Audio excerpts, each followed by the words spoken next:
morning. My name's Jason. I'm half of the Highwayman. Good morning, everybody. I'm the other half, and I'm Steve. Good to see you. Jay, what are we doing? We're talking about cultural appropriation, and Steve just said to me, what even is that? What is that? Cultural, it's interesting you should say that, because I think it's very much just been made up very recently, really, as something more, we live in a society now where people want to be offended by everything. And cultural appropriation is when, for argument's sake, you've got a kilt. Yes. I've got a kilt. None of us are Scottish. I don't believe you got a Scottish blood in your family? Well, actually, yes, I can trace it back. There was, and there still is, an Oliver seat. Now, admittedly, it's only just by Gretna, so it's only just into Scotland. But yeah, and they married into the MacDonald clan as well. Okay. And sort of it's entwined in that way as well. Well, for me, with no Scottish roots at all, wearing a kilt, it was considered cultural appropriation. I've appropriated the Scottish culture for whatever reasons, and I don't have a reason to. And it's something that I actually find really, I find it quite offensive, actually, that people get offended by it. I'm being offended now. I mean, I saw the first time it came to my mind was there was a picture of Adele, the singer, and she was at the Notting Hill Carnival, which is like a big Caribbean carnival, and she had what they call Bantu knots, and it's all these little tight little knots on the top of her head. Yeah. And apparently that's something that tribal African women wear. So she was accused of cultural appropriation. Interestingly, I did put on my Facebook that I said, surely this is cultural appreciation and not cultural appropriation. And all my black friends on there said, I absolutely agree with you. That is, that, and again, it's just something to moan. And the reason I brought it this week, because I saw another video where a young lad in college, in a college or university, in America, was dressed in sort of a traditional Mexican outfit. He had the sombrero on, he had the poncho, and a big kind of black mustache that he'd kind of stuck on. Gringo mustache. Yeah, gringo mustache. And he was sort of saying, what do you think of my outfit? And everyone saying, that's wrong, you shouldn't wear it, you culturally appropriated it, and all the rest of it. And everybody was offended. All these kind of non-Mexican, I assume they're all non-Mexican students, and he was asking the Mexicans the same thing, and they were going, oh yeah, you look really nice, really like it. Yeah. You think my outfit is offensive? Are you Mexican? No. Yes. I think it reaffirms stereotypes that are offensive to people. It's not yours. Do you find my outfit offensive? Yes. Yeah. Why? Because it's not your culture. You don't really understand what their culture means and what it means to wear these things, like the hats and the maracas. You sort of have to understand where all of this comes from for it to not be cultural appropriation. Does my outfit offend you? You look, no. You look nice. Do you like my costume? Yes. Does it offend you? No. Do you like my outfit? Oh yeah, it's awesome. Does my outfit offend you? No, not at all. No, nothing. That's good. And I think a lot of cultures kind of appreciate it, but we live in a society now where people get offended. And the other one I saw on television was he was a professor, so he was an older guy with dreadlocks, saying that it's racism for white people to have dreadlocks. I've never heard anything so stupid. I've really not. You're right. This is almost a cancer that seems to be running through our society. Anything that people that are not directly involved with something want to find a way to be able to come and pull holes in it or punch holes in it. Yeah. And because we've allowed this to happen for so long, it's almost a bloody sport. What we're going to do? We'll wake up in the morning. What are we going to do today? Oh, I don't know. Who can we say we've been offended by and see how far? Yeah, that's the interesting thing is this black guy was wearing a suit, which is very much a European thing. Because if we in fact are trying to look at the humanity of other people, and we are trying to live in a place where we are trying to be respectful and mindful of folks, then we need to be aware of things that are important to other cultures that don't necessarily look like us or share the same values. So it is a thing, and people need to be aware of. Can anybody appropriate? Anybody can appropriate, yes. Not just white people? Absolutely. Appropriation is intersectional. So old people can appropriate youth culture can appropriate old folks, People who are not incarcerated can impersonate, prisoners or those who are incarcerated. Men appropriate women's attire for the sake of funny and mocking. So absolutely anybody can do it, and everybody on some level may have flirted with it. And it's almost kind of saying, like, you can't do that, you can't do this. Again, I mean, and not only that, we live in a multicultural society. So therefore, I mean, there's an area of Leicester, which is Melton Road, which is predominantly Indians, and lots of Sahree suits, shops and Punjab shoots and things like that. If you're living, even in Leicester, but if you're living in that area as a white person, you're going to be influenced by everything you see. You know what I mean? If you think, oh, do you know what, that lady looked really lovely in that Sahree there, I'm going to buy a Sahree. I'm going to buy one of them. I'm going to wear one of them. Go on. I've got a quick story for you with that, Melton Road. Many years ago, before Charlie was born, I took my mother and Pam to buy a Sahree down Melton Road. Oh, really? Okay. Yeah.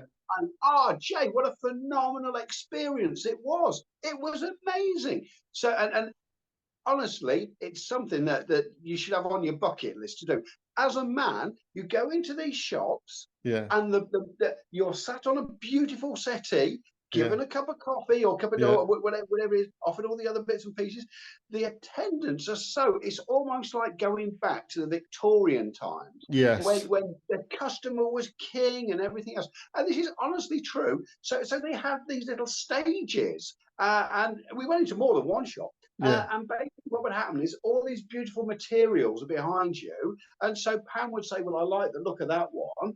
And the lady would get it down and then hand it and dress a model. And the model would be on the stage showing you what this looked like. And it's, no, it's not quite mine. I want that one.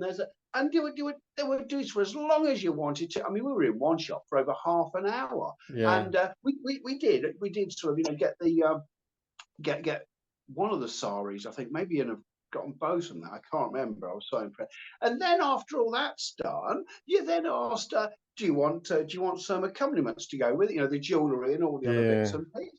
So let's go have a look. And then somebody else would come in and say, well, with the style that you've chosen, all the colours, this is what we'd recommend. But and none of it was dear. That's the whole thing. Yeah, it wasn't expensive. I'm going back a few years, admittedly. But and I can't remember exactly. But you know what? I'll bet you if I spent 100 quid in that shop, that would have been it. Yeah, and that was for these two incredible Sahrees. All the stuff went with it. But more than that, what a magical day it was. It was blooming brilliant, great experience. And at no point did anyone come out to you and say, sorry, you can't have one of those, you're white. They were embracing it. They absolutely, they fact that you, loved the fact. I think most cultures do like the fact that you're kind of interested enough to participate. I think. Yeah, absolutely. I mean, they even I remember that one shop that we did get the Sahree actually took photographs to be able to they were proud of it. They were proud of the fact that their dress, their culture, whatever, was so revered. Yes. That people from outside of that culture wanted to get involved. I'd love some of that. Strictly Come Dancing, and I know we talk about this a fair bit, but there was a guy there who won it actually called Hamza, and he's got the most enormous dreadlocks, huge big dreadlocks. But on a lot of the things, he was dressed in a suit, So on some of the stuff he had. There was one of his dances where he wore sort of African national dress, and the ones where he's and you've never seen anyone looking so smart. Honestly, absolutely pulled off that look 110%. We do it with food, don't we? So of course you do. Of course you do. Did you have a Chinese last night? Oh, can't have that. Yeah, that's their food. That's their food. Yeah, you can't eat that. What's wrong with you? Depriving the Chinese people of their food. No, it just makes me mad. I mean, the dreadlocks is one thing that gets pulled out quite a lot, for white people having dreadlocks. But again, look at the Vikings had dreadlocks. Primitive man had dreadlocks. Egyptians had dreadlocks, and even things like and things get repurposed. I mean, I had a Mohican a few weeks ago. If you go back and look at a few videos, now. A Mohican is a Native American hairstyle, and I believe it's also a tribal African hairstyle. But it was repurposed in the 70s for the punk rockers. So again, for me, when I see a Mohican, my first thought is punk rocker, because again, it's part of that multicultural society. So, and you know, we grew up in multicultural England. You know, as I said, Leicester's got a big Indian community. You know, whatever you've grown up in, that is now your culture. You know, if you've got people of different ethnicities and backgrounds in your culture, then you're bound to see it on an everyday. So it sort of almost does become your culture. And like I say, I think most cultures of the world. I mean, I went to Scotland and I bought my kilt. I was in Edinburgh, and I've always kind of. I met another American guy on a holiday who got married in Scotland. He has Scottish roots, and he wore the kilt, and he got married in a castle and all that kind of stuff. And he said, "Oh, you got to wear a kilt. It's the best experience ever." So when I went, I thought, okay, I'm not going to buy an expensive one. I'll just go and buy a cheap kilt, and I wore it. I literally didn't take it off. I wore it the whole time I was there. I didn't feel like I was being Scottish. I just thought, you know, it's an excuse for me as a man to wear a kilt. I'm not going to walk around the middle of Leicester wearing it. And no one turned around to me and said, "How dare you wear that? You know, you're English.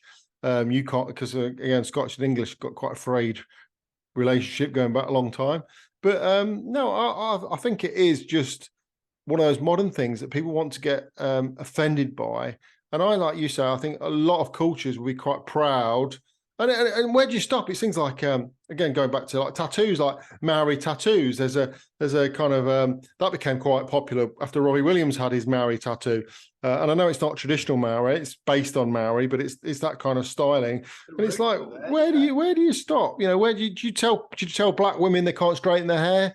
Do you tell, you know, Englishmen they can't grow beards because that's more of a Viking thing, and you know, Englishmen should be wearing bowler hats and waistcoats and pinstripe suits. You know, if you start telling, and the other thing is, I think it's racist to start telling people that, you know, you're white, you can't do that. You're black, you can't do that. You're Chinese, you can't do that. You know, that's what racism starts. When it starts segregating people based on their color. It's our culture now where it's just fashionable to be offended. Yes, it is, and it's sad, and it needs stopping now, because it's absolutely pathetic. It really. But the thing is, I think this is the point: is that when someone cries, you know, this is not right, rather than saying, "What are you talking about? Don't be such an idiot," they're inviting on television shows to talk about it. We like this controversy. We don't want to offend anybody. You know, we're trying to be so politically correct that we're just turning the world stupid. Pathetic. Utterly pathetic. So I am going to today go out in my cowboy boots and my cowboy hat and try and offend some Americans who are actual cowboys. Saturday, of course. So I will be in my dress. It's Stephanie's day today. Oh, Stephanie's day today. Okay. So you're offending women today. Yeah. But you know what? Do you know what, Jay? I'm going to turn this on its head. I am actually going to dress Stephanie up as a man. Oh, my word. Oh my word! That's going to offend everybody. That's going to offend women who you're impersonating. But that's the other thing. Sorry, talk about cultural appropriation. There's a lot of, you know, the trans movement's massive at the moment. You know, there's a lot more of that going about. That doesn't offend women. You know, you can culturally appropriate women's fashion as a man. That's okay. That's actually celebrated, and that's why it's all kind of back to front and topsy turvy, isn't it? I don't know. Well, anyway, I hope Stephanie has a fabulous day out. I haven't got a horse to ride, so I'm going to saddle up one of my cats and try and ride down the road. Perhaps I can do like He-Man did with Battle Cat.